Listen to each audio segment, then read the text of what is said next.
Radio J, dont vous êtes l'invité, Valérie Rabault, bonjour. Bonjour, Frédéric Rizla. Alors, une semaine après le second tour des élections municipales, le nouveau chemin voulu par Emmanuel Macron est donc incarné par un nouveau Premier ministre, Jean Castex, et le sera d'ici demain par un nouveau gouvernement. Alors, qu'en attend, éventuellement qu'en espère le Parti socialiste? En clair, comment doit-il répondre, le Premier ministre, à la crise? Comment doit-il relancer l'économie et éventuellement réunir les Français? Et puis, à moins de 2 ans de la présidentielle, quid de l'avenir du PS, du Parti socialiste, votre parti? Doit-il choisir de se limiter à être une force d'appoint, un supplétif d'Europe Écologie Les Verts, comme semble le souhaiter Olivier Faure, votre premier secrétaire?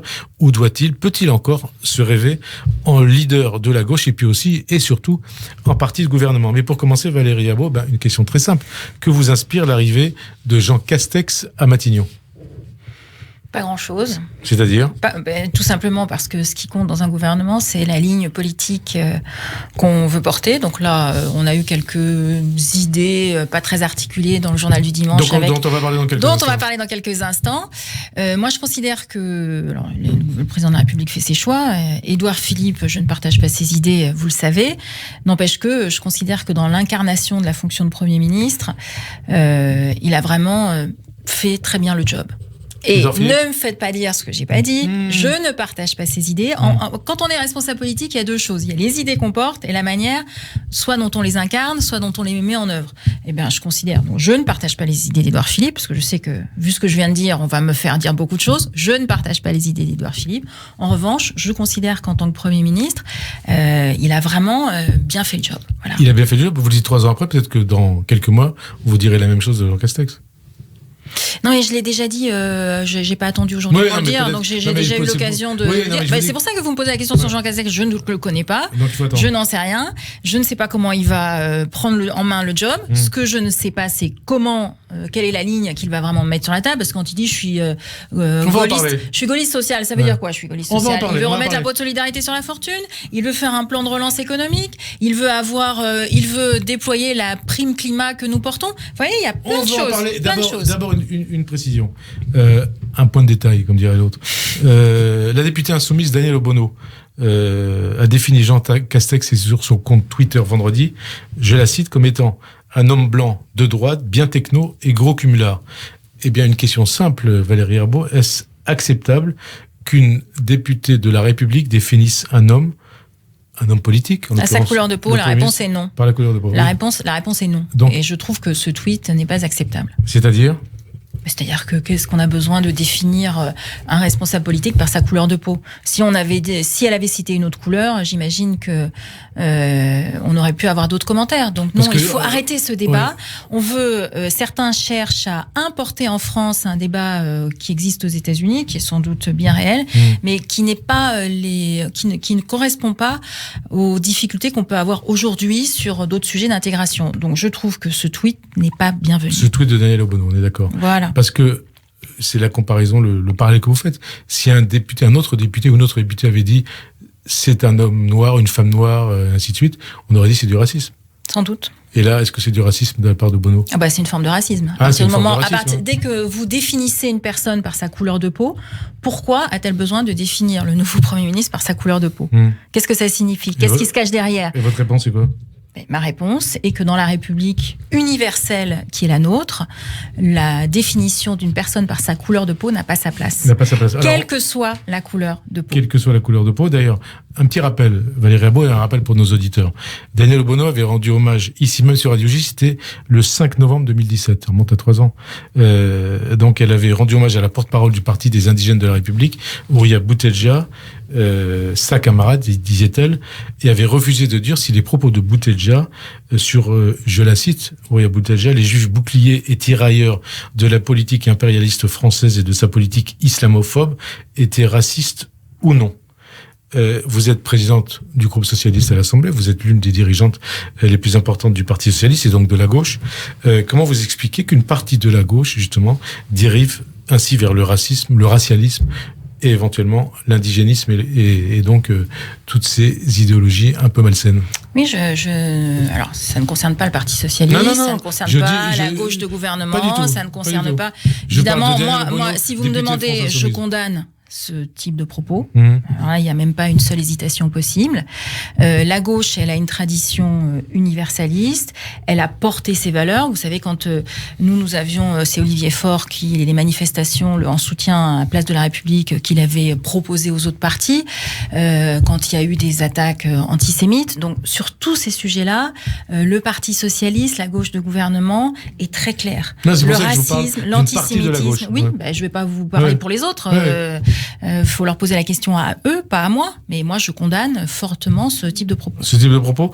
Et on va je pense que la gauche a une vraie, depuis Jaurès, une vraie tradition universaliste, une vraie tradition de lutte contre tous les racismes, l'antisémitisme, qui sont des gangrènes de la société. Et ça a toujours été dans notre histoire. Et alors, on va reparler donc de la gauche et du PS dans quelques instants, mais ces propos réitérés de Daniel Obono, qui n'ont pas été dénoncés d'ailleurs par son parti, par LFI, par ses dirigeants, est-ce que c'est pas le signe qu'il y a quelque chose qui ne tourne pas rond chez les amis de Jean-Luc Mélenchon ? Mais écoutez, moi je suis pas là pour commenter les autres organisations politiques. Si vous me parlez du Parti socialiste, je vous réponds. Je condamne ces propos. Je peux pas vous demander à sa formation si elle souhaite ou pas les condamner. Mais je n'ai pas envie de parler pour les autres. D'accord. Alors, autre question, l'actualité, la formation du gouvernement en attente. Son gouvernance, donc le gouvernement de Jean Castex va être connu d'ici demain. Qu'est-ce que vous en attendez, Valérie Herbault ? Un changement de ligne politique. C'est-à-dire ? C'est-à-dire que on est face à une crise économique qui découle de la crise sanitaire qui est hors norme, que le monde entier n'a pas connu depuis, peut-être depuis la Seconde Guerre mondiale, qui touche tous les pays. Il n'y a pas un continent qui va mieux que l'autre. Donc là, ça veut dire qu'il y a une vraie crise. Il y a des sujets d'emploi, des sujets de relance économique, de soutien à l'activité. Je vais vous donner un exemple. L'Allemagne, il y a 2 semaines, a publié ce qu'ils ont appelé son paquet de conjoncture. Le premier paragraphe de ce paquet de conjoncture, c'est aider les Allemands à pouvoir consommer parce que certains ont vu leurs revenus s'effondrer. Ça, c'est un changement majeur dans la doctrine allemande. Majeur. Eh bien, en France, il n'y a pas de soutien à la relance de la consommation ou de la demande. Donc vous attendez ça dans le cadre du plan de relance ? On attend, on l'a demandé il y a déjà 2 mois. On a dit, si vous avez un pulse, que vous faites des plans de soutien à différentes activités, que ce soit l'automobile, l'aéronautique, c'est bien. Mais s'il n'y a pas de cohérence, ces plans, aussi ambitieux, aussi bien construits soient-ils, n'auront pas d'effet sur la relance économique de notre pays. C'est vraiment et la relance économique et le soutien social. Et là-dessus, on entend rarement le gouvernement s'exprimer. Donc je ne sais pas si le nouveau Premier ministre, dans son discours de politique générale, a l'intention d'avoir une architecture solide. Moi, ce que j'observe, c'est que la crise est tellement grave que les Allemands, eux, ont fait un changement de doctrine.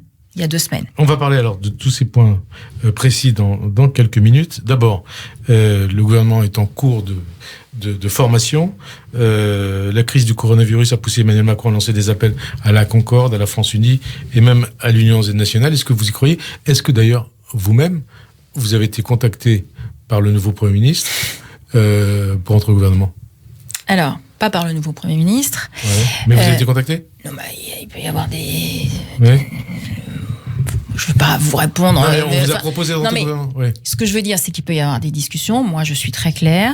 Je suis membre du Parti socialiste, même s'il ne va pas toujours bien, je reste fidèle à mes idées. Donc ce point-là est très clair. Maintenant, si le gouvernement veut une union nationale, eh bien, il faut qu'il aille voir l'ensemble des partis qui constituent l'échiquier politique français pour leur dire est-ce que il peut y avoir un contrat d'union nationale qui peut être jouable ou pas.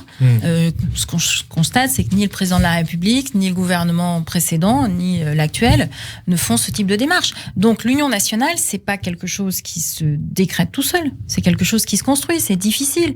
C'est de dire quels sont les points de consensus. C'est ce qui a été fait au sortir de la Seconde Guerre mondiale. Quand dans un même échiquier politique, on arrive à réunir Jean Monnet, les gaullistes au Parti communiste sur 5 points. Il n'y en avait pas 36, il y en avait 5. Là, au moins, il y avait une vraie force d'union nationale. Et vous souhaitez que ça puisse se faire aujourd'hui ? En tout cas, ce que j'observe, c'est que ça se fait pas. Voilà. Ça se fait pas. Mais celui qui doit être à l'initiative, c'est le président de la République. C'est personne d'autre. Et alors, est-ce que c'est bien interpréter vos propos que de dire que des proches d'Emmanuel Macron vous ont contacté et vous ont laissé entendre qu'ils souhaiteraient que vous puissiez gouverner avec eux ? Vous êtes très, très, très indiscret, mais de toute façon, la réponse est non. Ouais. Et on vous a contacté ? De toute façon, la réponse est non. Donc vous leur avez dit non. J'ai dit non. De toute façon, la réponse est non. Vous avez dit non, donc on vous a bien contacté. J'ai dit non et la réponse est non. La réponse est non, mais donc on est bien allé vous chercher. Est-ce que vous croyez, puisqu'on est à quelques heures de la formation de ce gouvernement, qu'un certain nombre de socialistes, dirigeants socialistes, d'élus, ou éventuellement d'anciens ministres, pourront dire oui à Emmanuel Macron et Jean Castex? Mais je veux pas parler pour les autres. Non, mais vous savez c'est très une bien crainte que vous avez? Mais oui, c'est une crainte que tout le monde peut avoir. Ouais. Mais ça s'appelle en politique du débauchage. C'est pas une construction politique. Mais une crainte quand même. Mais écoutez, il peut toujours y avoir des craintes. Je veux pas vous mentir, mais ce que je crois, c'est que un débauchage ne fait absolument pas une politique. Et encore une fois, si le président de la République souhaite se situer dans une union nationale, il fallait qu'il engage une démarche autre, c'est-à-dire et encore, je suis pas sûr que ça aurait marché. Mais ce que j'observe, c'est que la seule fois dans notre histoire où ça a fonctionné, c'est au sortir de la Seconde Guerre mondiale, en ayant un spectre très large qui va des communistes aux gaullistes. Et encore une fois, c'est quelque chose qui se construit et je vois pas en quoi le débauchage peut remplacer une politique. Mais à ce jour, le gouvernement n'est pas dans cette optique. Donc le Premier ministre va conduire une politique qui sera sans doute celle dans le prolongement de celle qui a été menée jusqu'à présent. Des propositions du Premier ministre. Et donc moi, je ne vois pas comment cela résoudra et la crise sociale et la crise économique et la crise écologique. Parce que je considère qu'il y a 3 urgences, économiques, sociales et écologiques, qu'il ne faut pas les opposer les unes aux autres, qu'il n'y en a pas une qui est supérieure à l'autre, qu'il faut essayer de les faire avancer ensemble. Nous avons fait, c'est Boris Vallaud et Jean-Louis Bricout, qui sont députés du groupe socialiste apparenté, qui ont mis sur la table ce qu'on a appelé la prime climat, qui a été construite pendant 4 mois, avec des bailleurs sociaux, avec des financeurs, avec des associations, qui permet de dire, maintenant, il faut taper un grand coup sur la table pour que cette rénovation énergétique des logements se fasse. Mais tout le monde en parle à chaque élection présidentielle.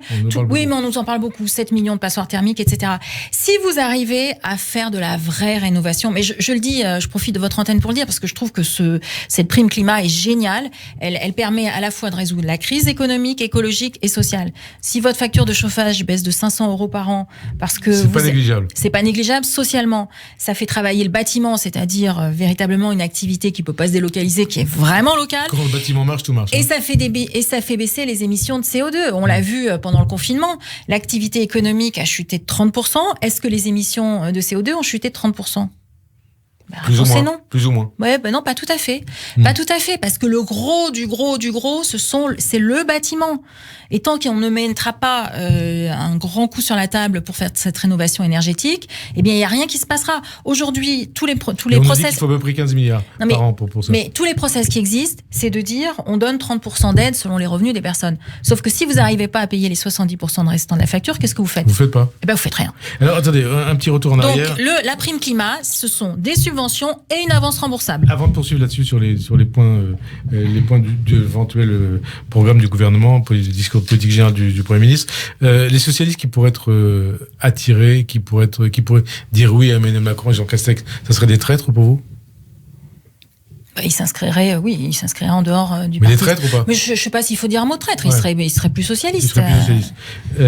Alors, vous parliez tout à l'heure de Jean Castex qui se définit comme gaulliste social. Ça veut tout dire et ça veut rien dire. Oui, ça veut tout dire et ça veut rien dire. Enfin, ce qui compte, c'est exactement ce qu'il va mettre dans son discours de politique générale, ce qu'il va faire. Pour l'instant, il a esquissé quelques lignes qui sont pas très précises. Alors, on précise les choses. Dans le JD d'aujourd'hui, par exemple, il veut relancer l'économie. Tout le monde veut relancer l'économie. Donc, ses priorités, relancer l'économie, écologie, préservation de l'ordre républicain. Donc ça correspond à ce que veulent tous les partis républicains, ça. Oui, mais là on est d'accord. Mais qu'est-ce qu'il met derrière? Qu'est-ce qu'il met pour relancer l'économie? Alors pour vous, c'est donc ce que vous avez indiqué il y a quelques instants et au-delà. Qu'est-ce qu'il faut faire? Non, mais il y a une urgence absolue, parce que sinon, on voit que la rentrée de septembre va être compliquée avec sans doute des plans de licenciement. 700 à 800 000 jeunes qui arrivent sur le marché de l'emploi. Alors, il y a 2 sujets. Il y a la jeunesse. Bon, parce que vous commencez par la jeunesse, 700 à 800 000 jeunes qui arrivent sur le marché de l'emploi. Donc la génération Covid. Donc la génération Covid, vous l'appelez comme vous voulez, mais la génération Covid. Moi, je pense qu'il faut qu'il y ait tout de suite des mécanismes qui fassent que les employeurs aient des incitations à embaucher ces jeunes, qu'il y ait des places supplémentaires qui soient ouvertes dans les universités pour celles et ceux qui souhaiteraient poursuivre d'1 an. Aujourd'hui, on voit qu'il y a beaucoup de refus. alors même que certains se disent je pourrais faire 1 an d'études supplémentaires. Donc ça, c'est une urgence pour maintenant, c'est pas pour dans 6 mois, c'est tout de suite, c'est ouvrir les places pour septembre prochain. Troisième sujet, il faut absolument soutenir, moi ce que j'appelle, alors c'est peut-être pas un bon mot, mais la consommation. Il y a des ménages qui n'ont pas d'argent, donc de toute façon qui ne peuvent plus participer à cette relance de l'économie. Comment ? Nous avons fait beaucoup de propositions qui vont du chèque vacances renforcé entre 300 et 700 euros pour les familles qui ont subi une chute de revenus, qui ont les revenus les moins importants. Un vrai soutien, notamment pour les familles les plus pauvres qui ont eu 150 euros du gouvernement, mais nous on avait mis entre 250 euros et 300 par famille, plus 100 euros par enfant pour faire en sorte que ceux qui ne vont plus à la cantine parce que il y a plus d'école, plus de lycée, plus de ceci, plus de cela, puissent tout simplement manger. Donc ça, ce sont des choses qui peuvent être mises tout de suite sur la table. Je rappelle que l'Allemagne, dans son plan, ce qu'ils ont appelé le Konjunkturpaket, elle a donné 300 euros par enfant, tout de suite. Donc ça, c'est une priorité. Donc il y a un modèle allemand, hein. Mais je ne sais pas si c'est un modèle allemand. Ils ont fait, eux, un changement de doctrine magistral. Et nous, qui quand même avons une économie qui repose beaucoup sur la consommation dans notre pays, on ne soutient pas ce volet-là de la consommation. Donc c'est un paradoxe incroyable. Donc ça doit faire partie du discours politique général du Premier ministre. Ça doit faire partie d'un plan de l'urgence de la relance. Alors, il parle aussi, donc, le Premier ministre de nouveau pacte social. Il veut reprendre le dialogue avec les partenaires sociaux, notamment au sujet des retraites. Il a raison ou il a tort. Il précise quand même, par rapport aux retraites, il dit qu'à minima, il s'agirait, par rapport à son agenda social, de fixer justement un nouvel agenda social. Oui, non, mais je ne crois pas que la réforme des retraites soit la priorité actuellement. Vous dites, c'est justement, il ne faut pas la faire ou il faut discuter ? Non, mais je dis que ce dont il faut discuter maintenant, c'est la rentrée sociale de septembre, avec faire un état des lieux précis des potentielles pertes d'emploi pour un grand nombre de nos concitoyens, faire un état précis des enfants qui, pour certains, dont les parents ont des difficultés à pouvoir organiser la vie, à manger tous les jours et à tous les repas. Ça, c'est la priorité. Je vois même pas pourquoi il remet la réforme des retraites dans cette priorité. Peut-être que dans 1 an, si ça va mieux, il pourra peut-être en rediscuter. Mais enfin, quand même, là, il vient d'être nommé. S'il n'a pas conscience de l'urgence sociale qui existe, je trouve ça inquiétant. Et vous dites qu'il faut renoncer à la réforme des retraites ? En tout cas, celle que nous avons vue il y a encore 4 mois, oui, si j'avais un conseil à lui donner, c'est de vraiment y renoncer. Si c'est le premier volet, sans le volet budgétaire, vous dites, on peut discuter ou pas ? Mais une réforme des retraites il y a toujours un volet financier. Ouais. Je vous rappelle quand même qu'ils ont fait, ils ont produit l'exploit de vouloir faire passer une réforme des retraites sans nous donner le schéma de financement. Parce que quand même, il faut se rappeler que nous la votions à l'Assemblée avant que la conférence de financement, qui du coup est avortée, ne rende ses conclusions. Donc vouloir faire une réforme des retraites en disant on parle pas d'argent, personne n'y croit. Hein. Parmi les autres projets du futur gouvernement et puis d'Emmanuel Macron, parce qu'il est quand même en première ligne, eh bien, il y a sans doute un nouveau projet de décentralisation et de déconcentration. Vous dites banco ou pas ? Mais ça dépend ce qu'il y a dedans. Mais que vous souhaiteriez qu'il y ait quoi dedans pour que ça marche ? Et pour l'accepter, pour l'adopter avec la majorité. Ce que je constate, c'est que le gouvernement parle beaucoup de décentralisation, mais recentralise beaucoup de choses. Donc ça va pas. On l'a vu d'ailleurs pendant la gestion de la crise du coronavirus, où même je prends des exemples chez moi, dans le Tarn-et-Garonne, où il y a des choses qui n'arrivaient pas à y faire évoluer. J'étais parfois obligée d'appeler le ministre. Donc vous voyez où on en est quand même de termes de concentration. Donc déjà donner ce bol d'air en ayant des gens qui, sur le terrain, ont la capacité de prendre des décisions. Et ça, je pense qu'il faut qu'il y ait vraiment un changement de mentalité, y compris dans l'administration. Je vais pas vous mentir, moi je considère que les préfets heureusement qu'ils étaient là, parce que c'est eux qui, pour beaucoup d'autres administrations, ont pris le relais de décision. On a besoin d'avoir sur les territoires des gens qui puissent prendre des décisions et pas qui attendent que Paris décide pour eux. Jean Castex dit que ça va être une alliance, ou je ne sais plus quel terme il emploie, entre le maire et le préfet. Il a raison ou pas ? En tout cas, l'alliance préfet-maire, elle a fonctionné sur les territoires pendant la crise. Et donc, ça doit être poursuivi, ça doit aller au-delà. Oui, mais ça a été fait dans l'urgence parce qu'il fallait absolument réagir. Il faut que chacun, que ce soit toutes les administrations, elles aient une capacité de décision. Si à chaque fois, il faut que vous leviez le petit doigt et que vous attendiez que Paris vous donne son accord, mais vous imaginez le goulot d'étranglement au bout ? C'est ça qui s'est passé. Il y a quelques instants, vous parliez de la rénovation thermique dans le domaine du bâtiment. Ça doit être au centre du projet écologique du gouvernement ? Mais s'ils veulent vraiment faire baisser les émissions de CO2, redonner du pouvoir d'achat et pouvoir faire relancer l'activité économique, la réponse est oui. Franchement, ce projet-là permet de réconcilier les 3 urgences et d'y répondre. Un projet qui remonte, comme vous disiez, à de nombreuses années. C'était déjà projet de Ségolène Royal quand elle était... Oui, mais nous, on l'a vraiment formalisé, on l'a proposé à l'Assemblée nationale, la majorité l'a rejeté, d'ailleurs sans donner de raison, parce que c'est peut-être parce que c'est nous qui l'avions proposé. Nous le remettons sur la table. Encore une fois, on l'a travaillé avec les bailleurs sociaux, avec les associations de locataires, avec des financeurs, qui ont tous dit banco, il faut y aller maintenant. Il faut y aller. Puisqu'on parle d'écologie, l'écologie c'est une affaire de parti, l'affaire d'un seul parti, Europe Écologie Les Verts, ou ça doit faire l'objet d'un consensus politique au sein de toute la classe politique. Mais je pense que tout le monde est conscient de l'urgence écologique. Vous dites aujourd'hui tout le monde est écologiste ? Je dis pas tout le monde, je dis tout le monde est conscient de l'urgence écologiste. Oui.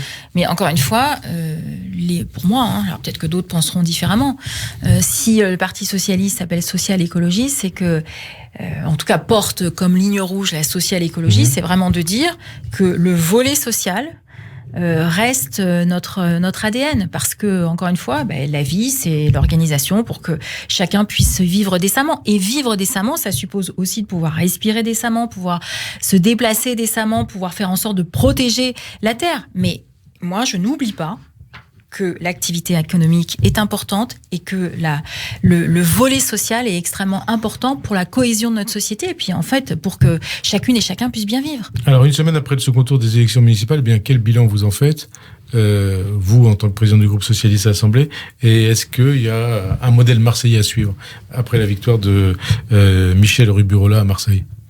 Alors non, ces élections municipales, on est évidemment très content à la fois des victoires qui ont été engrangées dans les grandes villes et puis aussi, parce qu'on les cite jamais, mais toutes les villes de plus de 30 000 ou entre 15 000 et 100 000 habitants, il y a eu de belles victoires pour... alors, vous allez me dire pour qui ? Je vous vois là, Frédéric Aziza, vous allez me dire pour qui ? Eh bien, pour la gauche quand elle est unie. La gauche quand elle est unie, ça peut être... Est-ce que Marseille, c'est un modèle ? Non, mais la gauche quand elle est unie, eh bien parfois c'est Europe Écologie Les Verts qui est devant et qui est la locomotive de cette union. Parfois, c'est le Parti socialiste. Et si vous prenez les villes plus... Et rarement LFI, dans le cadre de ces élections municipales. Oui, non, là, je pense que LFI n'était pas très présente sur ces élections, ou en tout cas n'a pas engrangé de succès sur ces élections. Si vous prenez les villes de plus de 100 000, sur les 26, sur les 36 où nous étions vraiment devant... 10 pour le PS, 26 pour... Non, 26 pour le PS et 10 pour Europe Écologie Les Verts. Donc, voilà, c'est encore une fois, si vous me demandez à qui est la victoire, c'est à la gauche unie. C'est à la gauche unie. Alors, vous êtes député du Tarn-et-Garonne, Valérie Rabault, et justement dans votre département, il y a un cas particulier, c'est le cas de Moissac. Tout à fait. Moissac, les électeurs de Moissac ont élu dimanche dernier comme maire le candidat du Rassemblement national, Romain Lopez, avec 67% des voix, si je ne me trompe pas. Donc on va dire qui est ce Romain Lopez. Il a été soutenu aux dernières élections législatives de 2017 par Alain Soral, un gourou antisémite. Un activiste d'extrême droite, fasciste, qui se définit lui-même comme national-socialiste et qui a été condamné à de nombreuses reprises pour antisémitisme et négationnisme.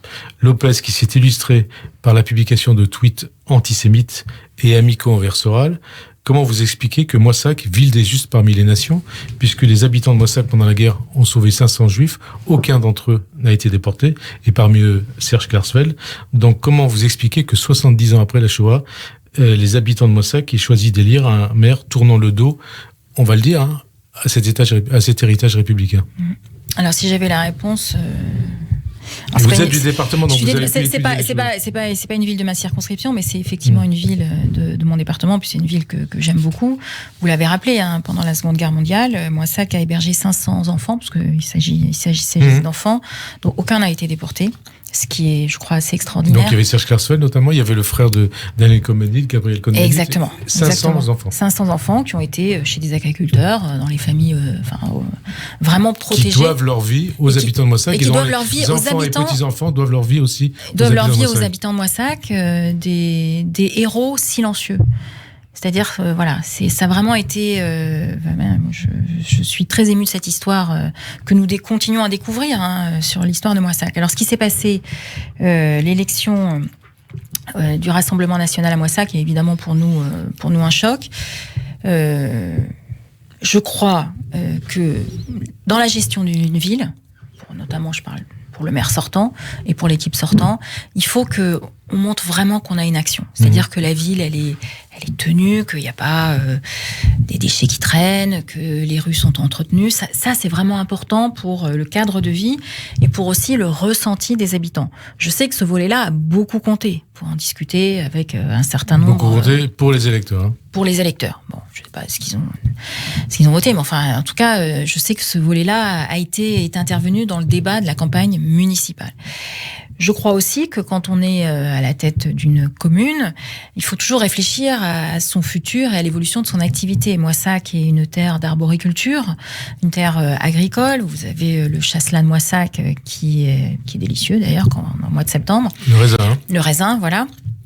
Et du coup, il y a des mutations qui se sont opérées, qui peut-être ont mal été, en tout cas, le virage anticipé. Bon, ce qui montre. Ça démontre que l'architecture, le squelette sur lequel repose notre vie en commun, nécessite d'être solide. C'est-à-dire que l'action publique, moi je milite, je n'empêche absolument pas l'initiative privée, bien au contraire, mais quand on veut vivre en société, on a besoin d'avoir une architecture solide. Et je pense que cette architecture, en tout cas au cours des quelques dernières années, a explosé à Moissac, ce qui fait que ça donne une impression un peu angoissante, peut-être pour certains. En parallèle de ça, il y a des questions, alors je sais pas comment il faut les appeler, de voisinage qui ont pu se poser avec notamment des saisonniers qui viennent d'autres pays, au regard effectivement de cette activité arboricole. Donc tout ça mis bout à bout conduit à cette élection qui effectivement est une blessure pour le Tarn-et-Garonne. Une blessure pour le Tarn-et-Garonne, une blessure pour la France. Hein, et une blessure pour la l'histoire, France. pour la mémoire. Et à Moissac, parce qu'on dit souvent... Mais voyez cette histoire de Moissac, de ces 500 enfants, elle a été... il y a eu les premiers colloques qui se sont tenus pour la faire connaître, datent d'il y a 4-5 ans. C'est-à-dire que je pense que ce patrimoine historique, ce patrimoine culturel, cet ADN d'une ville, il faut aussi l'enseigner. Il faut aussi le mettre en valeur, le faire savoir. Franchement, ce qu'ont fait les Moissagais pendant la Seconde Guerre mondiale, c'est loin d'être anodin. C'est un courage silencieux qui force un énorme respect. C'est admirable, oui. Mais bon, qu'est-ce que ça dit d'être la France qui s'est passé à Moissac ? Ça dit qu'il faut qu'on retrouve nos boussoles. Mais quand je vous dis ça, c'est pas quelque chose qui se décrète. C'est quelque chose qui se sent, qui se vit. Vous savez, si les agriculteurs ont caché des enfants juifs pendant la Seconde Guerre mondiale, ils l'ont fait par rapport à ce qu'ils ressentaient eux. Ils n'ont pas eu d'ordre pour le faire. Donc c'est vraiment une démarche spontanée qui correspond à l'ADN républicain qu'on peut porter. Mais c'est terrible d'entendre vos paroles sur Moissac. Et ça sera terrible aussi pour nos éditeurs qui, parmi eux, il y a beaucoup d'enfants, d'enfants cachés, et qui se disent pourquoi on en arrive là aujourd'hui. Et donc par rapport à ce qui est arrivé à Moissac, est-ce que ça signifie que tout est possible en 2022, que Marine Le Pen peut être présidente de la République ? C'est en politique, vous savez très bien que tout est toujours possible. Heureusement ou malheureusement, j'en sais rien. Mais ce qui est sûr, c'est que depuis 2017, le président de la République a fait le choix d'organiser, d'avoir comme opposition... alors, a fait le choix. Au second tour, ce choix s'est imposé à lui, d'avoir le Rassemblement national comme opposant. Mais en supprimant ou en voulant supprimer le clivage gauche-droite, eh bien, on se retrouve dans un clivage le président de la République et le Rassemblement national. Donc, ça veut dire que le jour où les Français ne veulent plus du président de la République, vers qui se tournent-ils ? Donc, nous avons une part de responsabilité, bien sûr, parce que nous n'avons pas encore retrouvé nos couleurs. Mais le président de la République aussi, en voulant faire croire que la vie démocratique française ne s'organiserait plus selon un clivage gauche-droite. Eh bien, c'est un autre clivage qui se crée, qui est très dangereux. Un autre clivage qui se crée, mais quand on voit les sondages, le dernier sondage qui est au Doxa, je crois, oui. donc indiquait que Emmanuel Macron et Marine Le Pen étaient à peu près au même score, entre 28 et 30% au premier tour, et les autres partis étaient très loin derrière. La droite à 11-12%, et le Parti socialiste, d'abord Yannick Jadot à 8%, et le Parti socialiste, représenté éventuellement par Olivier Faure, à 3%. 3%. Alors, qu'est-ce que ça vous inspire ? Ça m'inspire que, les sondages 2 ans avant une élection présidentielle ne sont pas toujours ceux qui se produisent. Ça ne vous aura pas échappé, d'ailleurs, sur l'élection de 2017, où si on reprenait 2 ans avant, je crois qu'il n'était même pas sondé, le président Emmanuel Macron, je ne suis pas sûre qu'il figurait avec un score. Ou celle de 2012 avec François Hollande. Ou celle de 2012 avec François Hollande, qui était à 3%. Donc, les sondages 2 ans avant ne disent pas ce qui va se passer dans 2 ans, mais donnent un état des lieux à la situation actuelle, et il faut en tenir compte. Donc, je ne vais pas vous mentir là-dessus. Oui, nous engrangeons un certain nombre de succès électoraux lors des municipales avec des figures qui sont très identifiées. Je pense à Johanna Rolland, je pense à Nathalie Appéré à Rennes, Johanna Rolland à Nantes, des figures qui sont très importantes. Évidemment, Anne Hidalgo à Paris, Martine Aubry à Lille. Donc des figures qui ont véritablement fait bouger leur territoire. De l'ancien monde, comme on dit. Bah écoutez, moi j'aime bien l'ancien monde, voilà. Donc oui, des figures qui ont fait bouger leur territoire.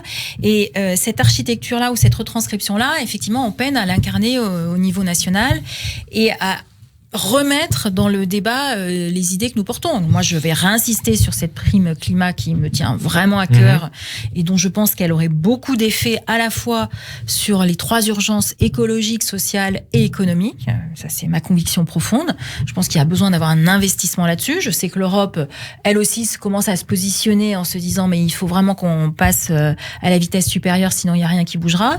C'est balayé dans le débat national. Bon, mais peut-être qu'il faut qu'on soit un peu plus insistant pour le remettre en haut de la scène du débat national. Alors, dans le débat national, il y a une déclaration d'Olivier Faure qui a fait sensation et qui a fait polémique. Il n'exclut pas, votre premier secrétaire, le premier secrétaire du PS, de se ranger derrière un candidat EELV, un candidat vert, pour 2002, à savoir Yannick Jadot. Je suppose que vous l'approuvez. Alors, ce genre de décision se prend de manière collective. Ouais. Donc, il y aura un bureau national, un conseil national, les militants, en tout cas, moi, je pense qu'il faut que les militants soient consultés. Quand ? Quand il y a quand même encore un peu de temps, sur ce genre non, mais indépendamment de stratégie. De ça, vous approuvez ou pas ? Oui. Est-ce que le PS Moi, je ne suis pas pour l'effacement du Parti socialiste. Et là, c'est ce que vous considérez que Olivier Faure, en disant ça, indique qu'il est pour l'effacement du Parti socialiste ?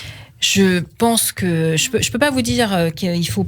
Vous allez me dire que c'est contradictoire. Moi, je suis pour l'union. Je suis pour qu'on mette un certain nombre de choses sur la table, qu'on puisse les débattre, les discuter avec nos partenaires.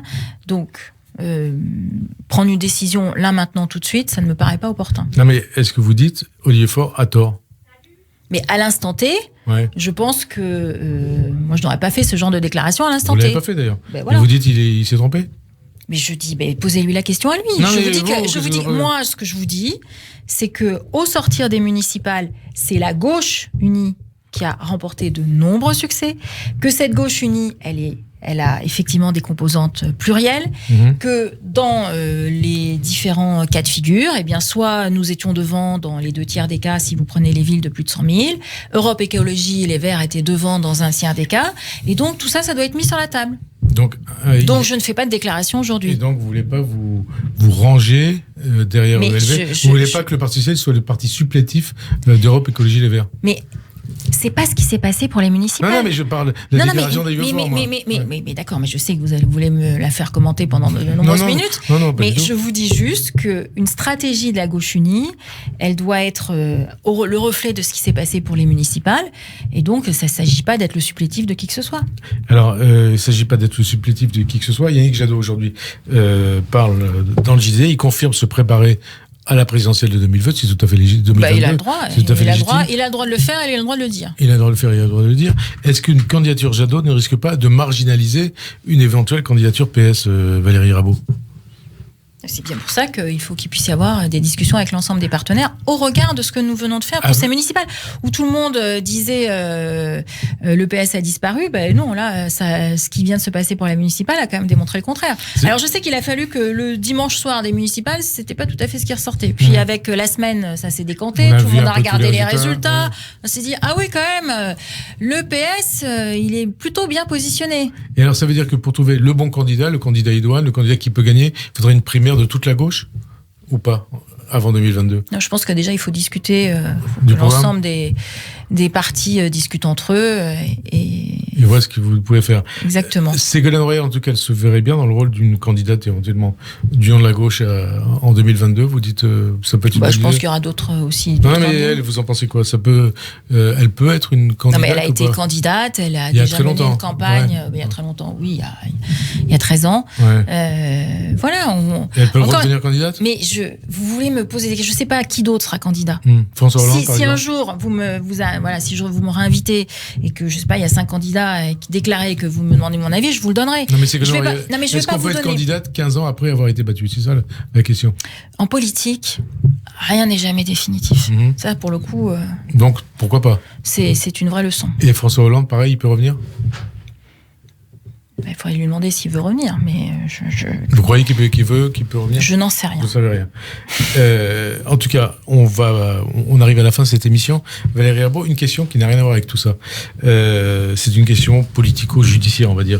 Que vous inspire l'ouverture d'une information judiciaire contre Édouard Philippe, contre Agnès Buzyn, contre Olivier Véran, à propos de leur gestion de la crise du coronavirus? J'ai pas l'habitude de commenter les décisions de justice. Mais ce que je sais, c'est que cette crise sanitaire est extrêmement compliquée. Que nous avons jeté la pierre à personne. Nous posons des questions. Nous voyons qu'il y a eu, à subir des dysfonctionnements, que ce soit sur les masques. En tout cas, la commission d'enquête à l'Assemblée nationale est en train de mettre à jour, de montrer qu'il y a eu un certain nombre de choses.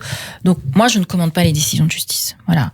Je souhaite juste que les choses puissent être faites avec impartialité. Et encore une fois, face à ce genre de crise, il faut toujours tenir compte de l'information qu'on a au moment où on prend des décisions. Voilà. Parce que refaire l'histoire 3 ou 4 mois après, mais je ne crois pas que ce soit ce que les juges feront. Je leur fais confiance pour cette question d'impartialité. Mais il ne faut jamais avoir, et nous on se l'applique aussi à nous quand on est, alors on n'est pas des juges, loin de là, sur la commission d'enquête, mais on ne peut pas refaire l'histoire avec l'information qu'on a aujourd'hui par rapport à celle qu'on avait il y a 4 mois. Et c'est une scientifique qui le dit.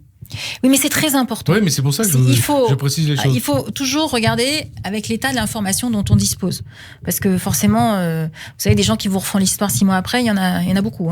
Et est-ce que vous diriez que Olivier Véran, Agnès Buzyn, Édouard Philippe mériteraient d'être envoyés devant la Cour de justice de la République? Mais vous vous rendez compte de la question que vous me posez? Mais parce que c'est un peu ce qui est sous-entendu par l'ouverture de cette information judiciaire et par les plaintes qui ont été déposées. Je ne sais pas les informations dont disposent les juges.